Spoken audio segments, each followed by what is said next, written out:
अभी संजोग से विजय चौहान जी का कॉल भी आ गया। बहुत सारा फैन लोग राउर इंतजार कर रहा था, कुछ बोलेंगे? हेलो हेलो, आज तक का सच में हेलो, आप सबके साथ प्रणाम। हर हर महादेव। कि दिल तोड़ के ना जाए हे हदी केला चलाता। चौहान जी का एक गाना आया है, बहुत बढ़िया है, तो इसे आप लोग ज्यादा से ज्यादा रील्स बनाइए और शेयर कीजिए, एंजॉय करिए। एक बार लास्ट बार बाय हेलो हाय कर दीजिए। कट गई, चलिए। तबे हाथ तो हर दारू नमकीन पा मरता राजा जी हो पवन सा मशीन पा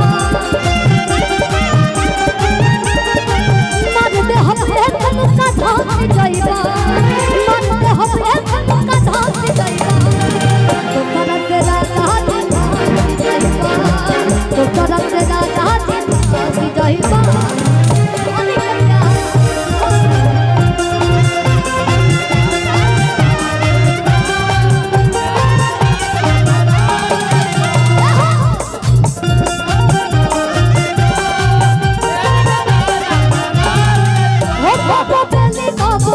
तू नचबला सब ताजा पैसा धवला, सब तेरे नचबला सब ताजा पैसा धवला, तोने जाया कराय हला। और चौहान जी किसी कारण बस नहीं आए, उनके बहुत सारे फ्रेंड्स आए हैं। हाँ, तो वो किसी काम में फंसे हुए थे, वो इसलिए नहीं आए इस मंच पे। बहुत सारे लोग उनके है ना, हाँ वो है ना, वो घर पे किसी काम से है चौहान जी। अगला कार्यक्रम हो तो जरूर आएंगे, है ना। कितनी दया कराए कि हो ही जाए बवाल तोरा भागल काहे भारी खिसिया गए पागल। अब ठुमका ओ अब ठुमका लगाव चल दबला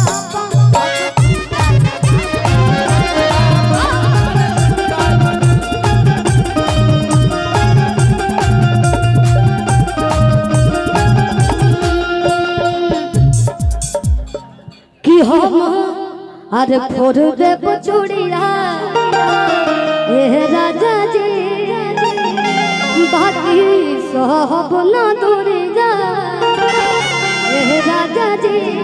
आइए कि हम फोड़ दे चूड़िया ए राजा जी, बाकी सब ना दूरी जा ए राजा जी। जब हो अपना घर जबाने हम मरले हम छुड़ी रहे राजा जी।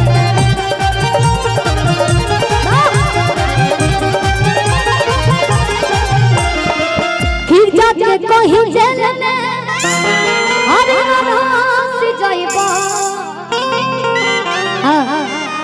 कि कहीं हमारा अरे करे जाना डर के कि दिलवा ले गईले। हम देखिए भौजी लोग शर्माते रहे, मुंह दाब दाब एहो पर कुछ गाना बनाने को पड़ी जाता है। कि ससुर भसुर के सोझा अरे पर्दा में हम कि खाई अपना मर्दा के कमाई अरे लजाई काहे। लेकिन कहो कि जज कही जेल में अरे रास जाइबा। भैया बता दीजिएगा मुझे कब बंद करना है ना, मैं तो हमारा चल रही कि दोसरा से राजा जी फांसी जाइबा, दोसरा से राजा जी फांसी जाइबा।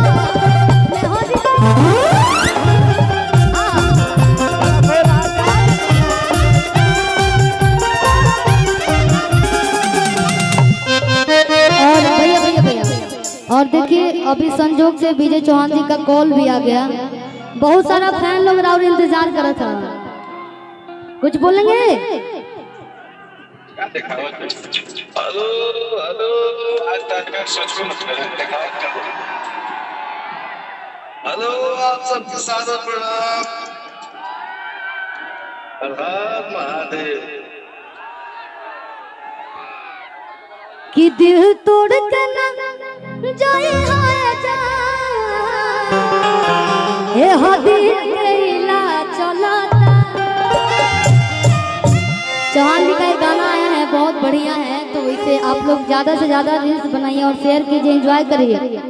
एक बार लास्ट बार बाय हेलो हाय कर दीजिए। कट गए, चलिए संजोग से कर दिए, लेकिन हम कहो कि तोहरा ना बाटे तनिको लाज रहू कि छोने छोने बदले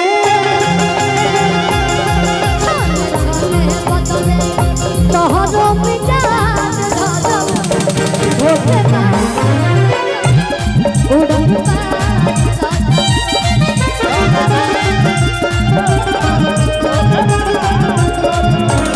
कि खन के पान गन जान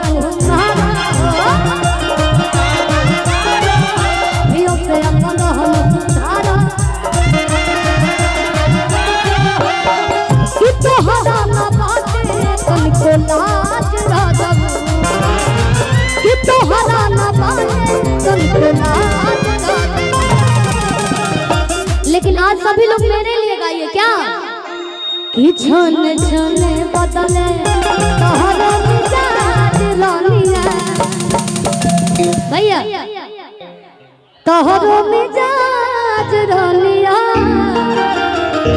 धोखेबाज रानिया कि छन छन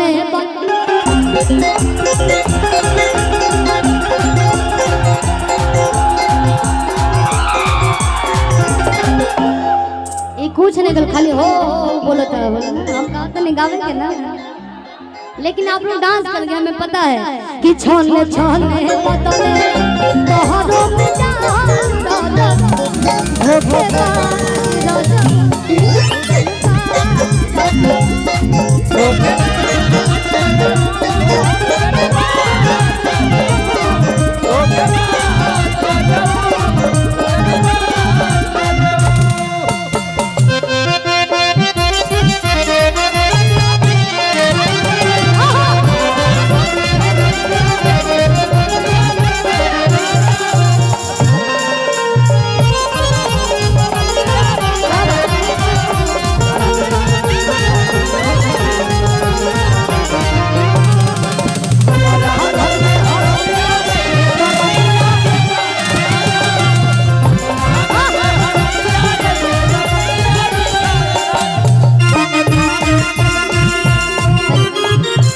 और एक बाद हम समर भैया से गुजारिश करब नहीं हो रहा करब की गावल फैन थे लोग, लेकिन एगो गाना बड़ी वायरल चला था ना, तो ट्यून पे हम गईले बनी कि राजा हो करी हैया दबादा राजा हो करी हैया।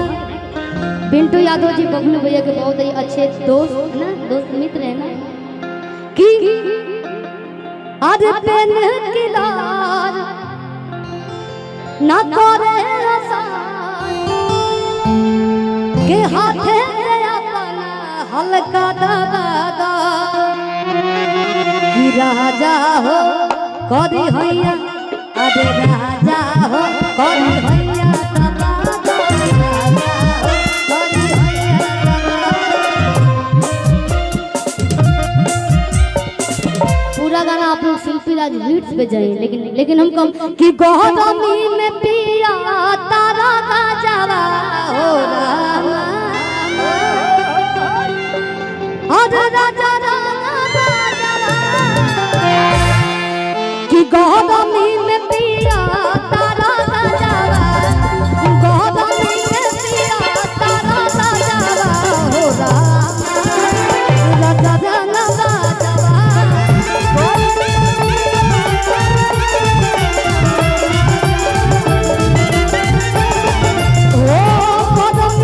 ओ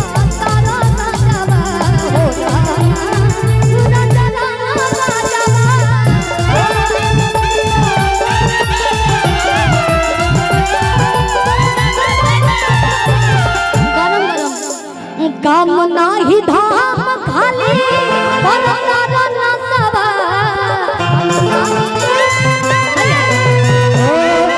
काम नाही धाम काम नाही धाम काम नाही धाम परतारा नसवा जयबा तो सरस राजा जी फांस जयबा दूसरा से राजा जी फांस जहिबा हरि के प्यार सतना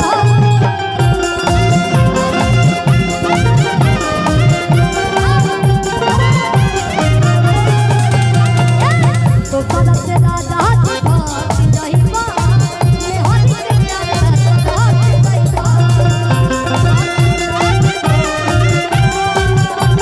लेकिन दोनों हाथ ऊपर करके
का हाल बा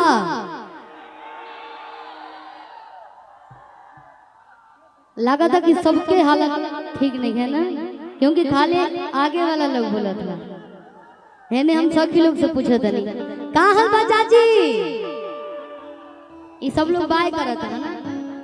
अरे हम कहीं दूर के ना है, आप सबके यूपी के देवरिया जिला से रहे वाला पूरा गाजीपुर के तमाम श्रोतागण के चाचा चाची भैया भाभी दीदी लोगन के तमाम मीडिया वाला भैया, आहा चारों तरफ ऐसे ही जगमगाए हुए हैं आप लोग। एक बार हम सबका से विनती करा कि आज जो ना शुभ अवसर पे महोत्सव में हमने के बाबा सिद्धेश्वर नाथ जी के महोत्सव में बाबा सिद्धेश्वर नाथ जी के दरबार में तमाम कलाकार हमारे बड़े भैया देसी स्टार, हम उनको देसी के साथ साथ रियल स्टार भी बोल सकते हैं, रियल गायक बोल सकते हैं, जो कि जिनके साथ हम लोग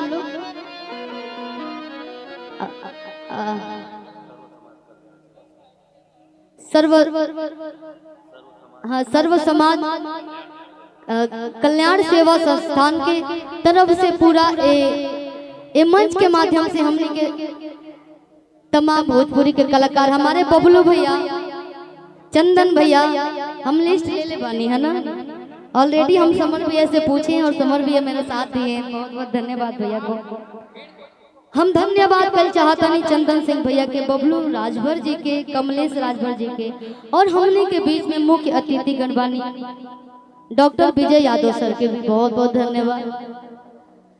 यहाँ सबके सौजन्य से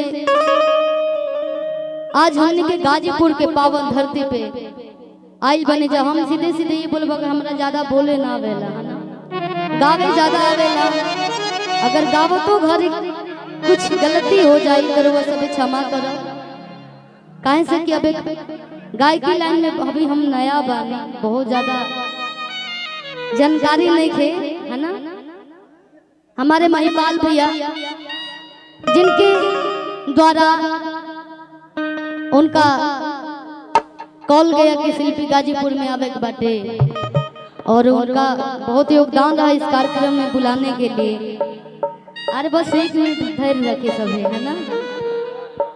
संजय राजभर भैया, ये हम लोग मुंबई मिले थे, मुंबई से सीधे बनारस हम लोग मिले, और बनारस के बाद सीधे गाजीपुर में मंच पे मिले हम। बहुत बहुत धन्यवाद। कल जाते हैं कुछ लोग मंच में खड़ा बा, लोग बैठ जाओ।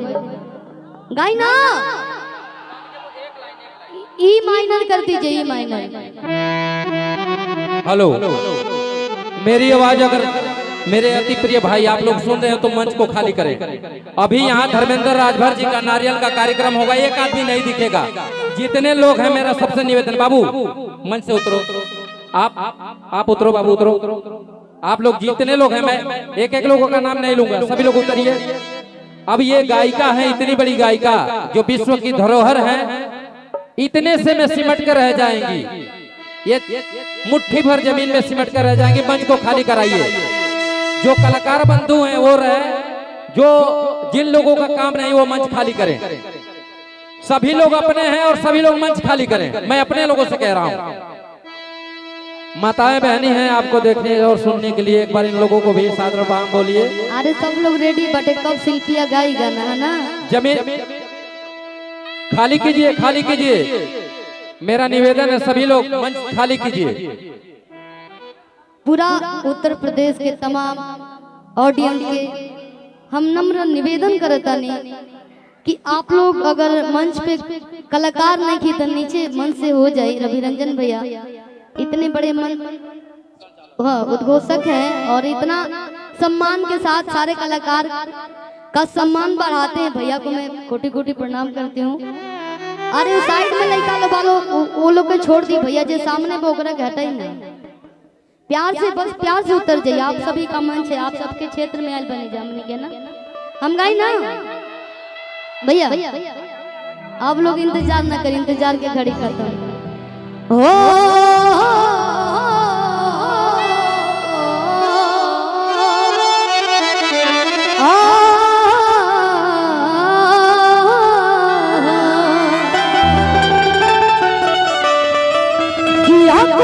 तो सारा हार धोला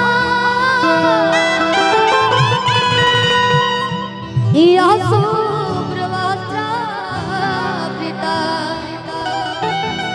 किया बिरावर दंड मंडित करा या श्वेत पद्मासना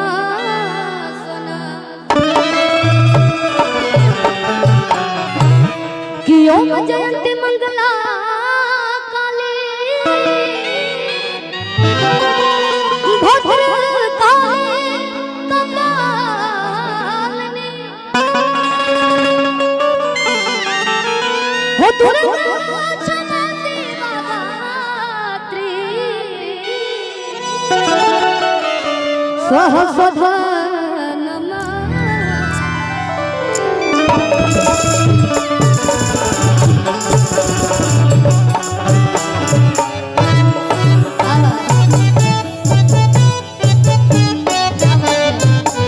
गुलाम भैया, हमारे डीजे आदित्य भैया, हमने के